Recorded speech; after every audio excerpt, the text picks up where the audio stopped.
Gracias, compañera Ángela María Robledo, por su interesante intervención. Le vamos a dar la palabra al profesor Mario Hernández Álvarez, profesor, Facultad de Medicina, Universidad Nacional de Colombia, representante de los profesores en el Consejo Superior Universitario de la Universidad Nacional. Por espacio de 15 minutos, profesor. Muchas gracias, señores representantes, muy amables. Muchas gracias por abrir este espacio. Realmente el debate hasta ahora está comenzando y creo que hay mucha confusión. Ustedes contribuyen precisamente a que esa confusión se aclare y quiero aportar elementos justamente para que el debate como sociedad, no solamente dentro del Congreso, sino como sociedad podamos hacerlo con más claridad. La educación y la salud son elementos estructurantes de las sociedades. La manera como la sociedad organiza, ¿sí?, la resolución de los problemas de salud y el desarrollo de la educación define una cantidad de cosas absolutamente insondables. Por ejemplo, define qué tan democrática es una sociedad. Y esto además se logra en el largo plazo. Esto no es un asunto que ocurra en el corto plazo por aumentar unos pocos recursos, sino es un acumulado de las sociedades. Las sociedades que han invertido de manera sistemática, con una visión de derecho universal a la educación y a la salud, hoy sin duda alguna tienen muchos mejores resultados en términos de calidad humana, calidad de vida, solidaridad, maneras de relacionarse con el ambiente, maneras de relacionarse entre las personas, respetar ciertas cosas básicas de la convivencia.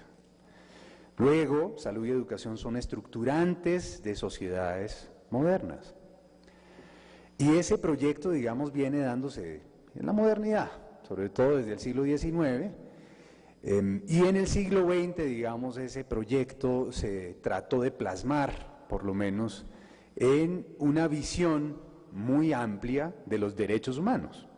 Fue la ampliación de la Carta de Derechos en 1948, que en principio aceptó que todas estas cosas, salud, educación, trabajo, vivienda, seguridad social, deberían ser conformadas, constituidas, aceptadas universalmente como derechos de las personas en función de su dignidad como persona, no en función de ningún otro criterio, ni su clase social, ni su género, ni su raza, ni nada de esas cosas. Entonces es una visión universalista de los derechos, eso viene promoviéndose desde hace rato.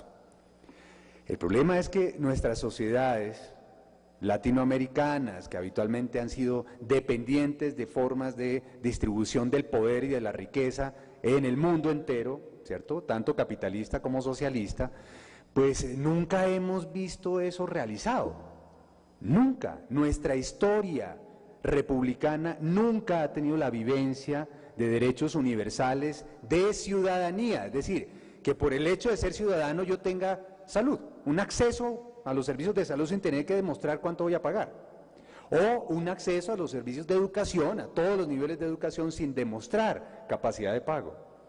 Hay otras sociedades que lo tienen, pues lo tienen porque lo han acumulado en el tiempo y efectivamente ha sido parte del pacto político fundamental de la sociedad concreta, pues. No, aquí nunca hemos hecho ese tipo de pacto, nunca hemos visto realizado ese tipo de proyecto. En la Asamblea Nacional Constituyente del año 91 se dio un primer debate sobre esto, se presentaron distintas propuestas, una muy universalista de este corte y varias mucho más restringidas, incluso muy específicas de esta visión neoliberal, ¿cierto?, de individuos que compiten en el mercado, porque esa era la modernización que nos traía, recuerden ustedes, el gobierno de César Gaviria, la revolución ahora pacífica, ¿cierto?, en marcha, ya no era en marcha, sino pacífica, para hablarnos de una apertura de la sociedad colombiana a la modernidad, a la nueva modernidad, la globalización y toda esta cosa. Bien, ese debate quedó muy mal saldado en la Constitución y después en las leyes que reglamentan los derechos supuestamente a la salud y a la educación. Y eso es lo que estamos viendo hoy, ¿sí? Entonces, lo primero que hay que decir es que la propuesta de reforma de ley 30 y también de reformas sistemáticas de la ley 100, este lapsus no es coincidencia, no es por coincidencia, las dos vías los dos elementos que hemos desarrollado, legales, de salud y educación, lo que hacen es reproducir esa idea, ese modelo que quedó plasmado y empezó a desarrollarse, ¿cierto?, por una constitución muy ambigua, ambivalente. Pero al mismo tiempo, como también dentro de la Constitución hay una visión universalista, la Corte Constitucional ha venido desarrollando los elementos de esa visión de derecho más universalista, en las tutelas, por ejemplo, ¿sí?, a través de las tutelas. Entonces tenemos ese debate sin saldar, sin profundizar. Por favor, comprendámoslo. Es la idea de derecho y cómo se garantizan los derechos en una organización de sistema de salud o sistema de educación. Educación en todos los niveles, no estoy hablando solo de educación superior. ¿Cuál es el núcleo duro? Para no extenderme mucho, el punto central de la visión que se incorporó y se ha venido desarrollando en estas leyes 30 y 100 de educación y de salud, y la ley 115 de educación también de básica y media. ¿Cuál es el núcleo duro de eso? Es la incorporación de unas ideas, unas teorías que venían desarrollándose desde principios del siglo XX, pero que con la expansión del neoliberalismo, entonces empiezan a ser como verdades absolutas. Se llaman teorías neoclásicas, las llaman así, ¿sí? En economía, en economía, no en salud ni en educación, en economía. Esas teorías neoclásicas supuestamente dirimieron un conflicto entre las teorías clásicas del equilibrio general, donde toda oferta genera su propia demanda y todas estas cosas macro, o al otro equilibrio de la demanda, el modelo keynesiano, las teorías keynesianas, diciendo, no, mire, es que a unos y a otros se les olvida que somos individuos, ojo a esto, ¿sí?, seres racionales económicos, que pensamos siempre en forma egoísta y que siempre queremos obtener más por menos. Esa es la naturaleza humana, ¿sí? Fíjense que es una idea de la naturaleza humana, no es que seamos solidarios, no es que seamos interdependientes, no, no, no. Ellos dicen la naturaleza humana es el egoísmo. Eso es pensamiento liberal puro, ¿cierto? Bueno, y después empiezan a desarrollar la cosa diciendo, entonces, si atendemos a lo que racionalmente los individuos quieren a la hora de consumir cualquier bien, podemos diferenciar bienes públicos de bienes privados, para dejar los bienes privados a la lógica del mercado, de la libre competencia, la libre elección. Eso va a producir menos precio y mejor calidad, naturalmente, ¿sí? Mientras que los públicos, eso sí se los dejamos al Estado, pero seguro son poquitos. Bien, ¿cómo se diferencian esos dos? Bienes privados son aquellos que cumplen tres condiciones. Primero, surgen de un deseo individual, un deseo, no hablan de necesidad, sino de deseos, ¿cierto? Va al mercado el señor con su deseo, obtiene el bien, lo consume y se agota en el consumo. Luego tiene un principio de exclusividad, de exclusión. Solo afecta a una persona, bien o mal, ¿sí? Entonces, que la persona pague. Si es el único beneficiado, pues que pague, ¿sí?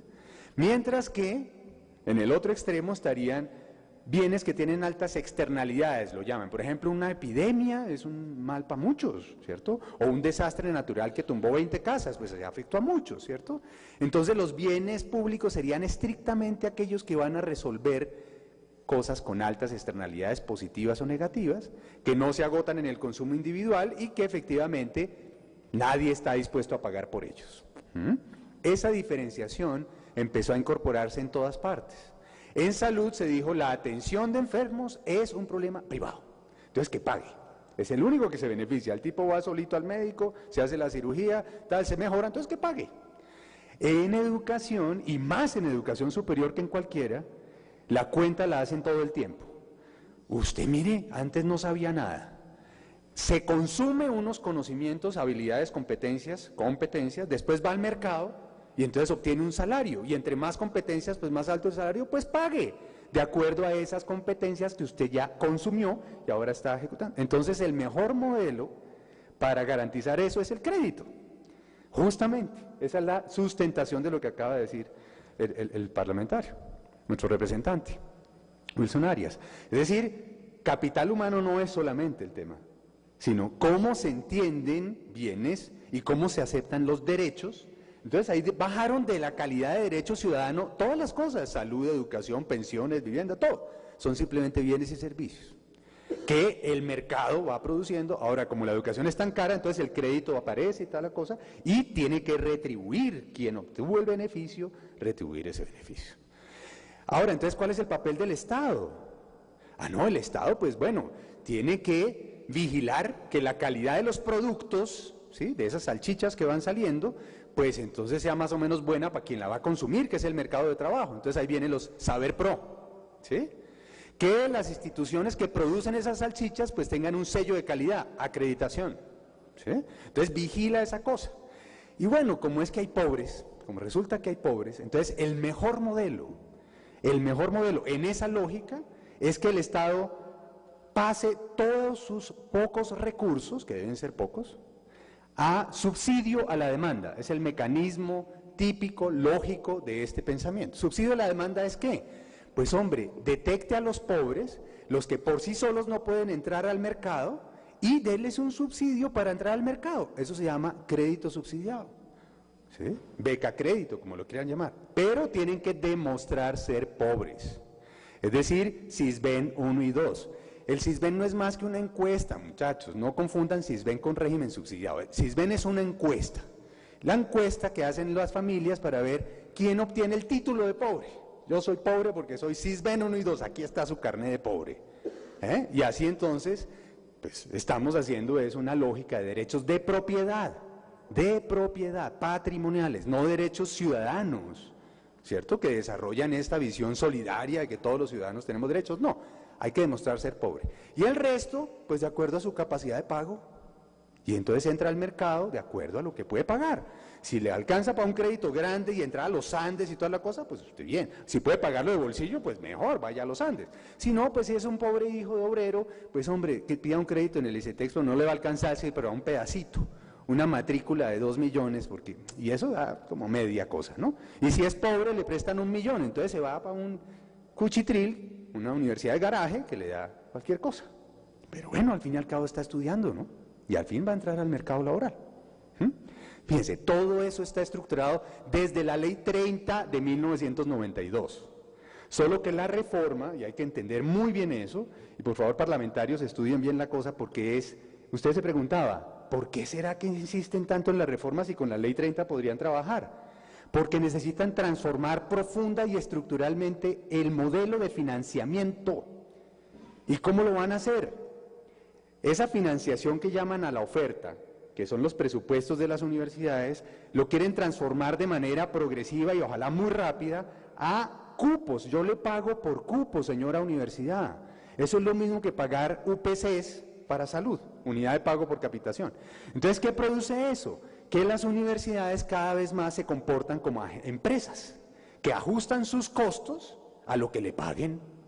Y entonces la calidad se va a ver perfectamente afectada de acuerdo al pago que le den a las distintas universidades. Y como a las más grandes les dan más y a las más chiquitas les dan menos, entonces aumenta la inequidad entre grandes y chiquitas, con el cambio de subsidio a la oferta o financiación de la oferta hacia financiación de la demanda. Eso es muy importante entenderlo, porque eso además es lo que permite ampliar la lógica de mercado, de competencia entre públicas, privadas o mixtas o con ánimo o sin ánimo de lucro. No les importa, ya dijeron, eso de con ánimo de lucro, ok, está bien. Si les molesta mucho lo quitamos, listo, lo quitamos, pero pues obviamente ahí está la lógica operando todo el tiempo. Para eso están mixtas, ¿cierto? Entonces las mixtas van a permitir muchas cosas. Pero además, pues obviamente... ¿qué más quieren que les diga? Que les ponga derecho. Sí, yo les pongo ahí que es un derecho. Claro, es un derecho, pues es un derecho de propiedad, ¿sí? Y hay que entenderlo muy bien.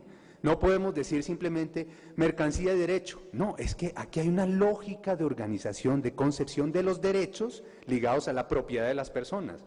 Y los derechos, los que aparecen en la Carta del 48 y desarrollo de pacto internacional y de jurisprudencia y todo eso, son derechos universales ligados a la ciudadanía, ¿sí?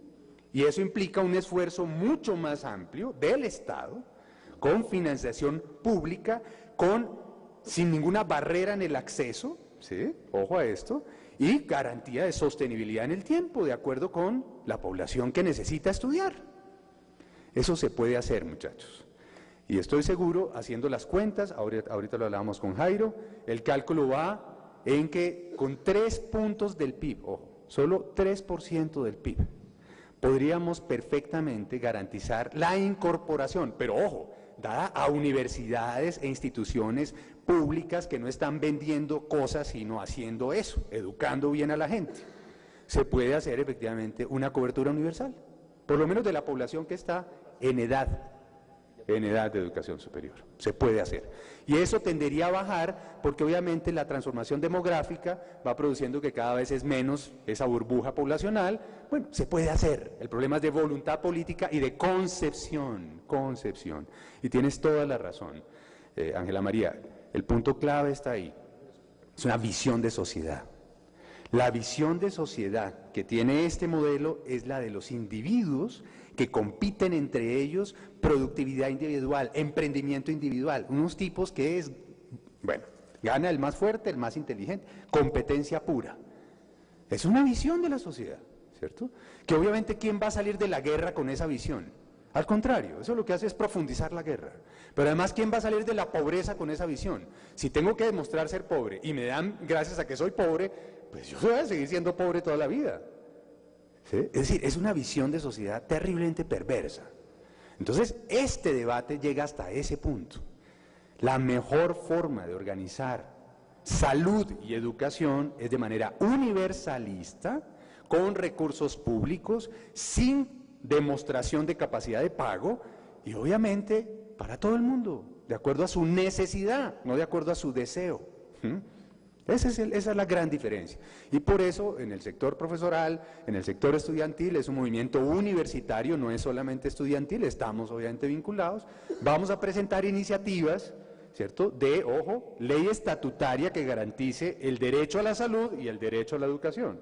Y ley ordinaria que ordene, ahí sí de otra manera, el sistema de educación superior y el sistema de salud para garantizar realmente los derechos. Yo creo que esta sociedad colombiana se merece hacer cambios profundos, estructurales, para superar esta situación tan espantosa de guerra, de inequidad, de desigualdad, etcétera. Muchas gracias.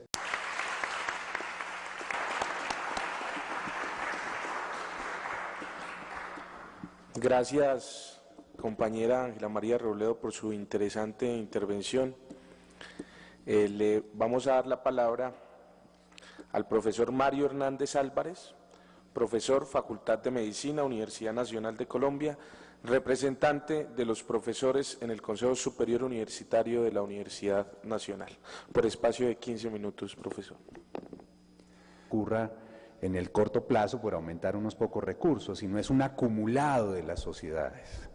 Las sociedades que han invertido de manera sistemática, con una visión de derecho universal a la educación y a la salud, hoy, sin duda alguna, tienen muchos mejores resultados en términos de calidad humana, calidad de vida, solidaridad, maneras de relacionarse con el ambiente, maneras de relacionarse entre las personas, respetar ciertas... Muchas gracias, señores representantes, muy amables.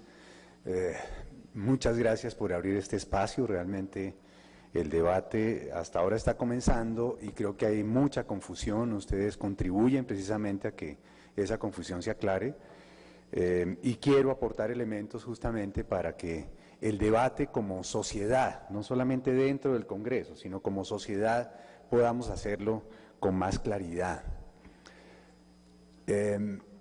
Las cosas básicas de la convivencia.